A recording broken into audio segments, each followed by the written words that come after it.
Hey, welcome to Tutorial Lore. This video explains the Bank of Ireland mobile banking app and whether it's worth using. Quick disclaimer. This is an explained review based on user feedback and online data, not personal use or a visual demo. The Bank of Ireland mobile banking app is designed to give customers convenient access to their bank accounts via smartphone or tablet. Key features include checking account balances, viewing transaction history, managing debit and credit cards, setting up or canceling direct debits or standing orders, and paying other Bank of Ireland customers using mobile phone numbers. The app's main feature is its card management and payments integration.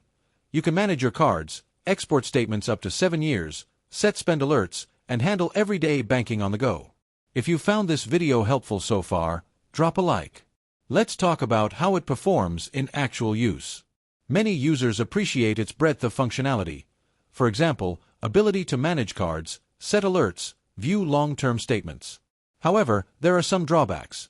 Users frequently cite app performance issues, slow transaction updates, and less modern user interface compared to newer banking apps.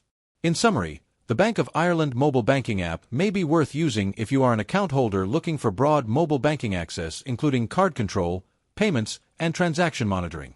However, if you prioritize highly polished UI and fastest digital performance, you may find it falls short in some areas. This is not a commercial or paid promotion, but an informational video. For inquiries, contact the email address stated in the description.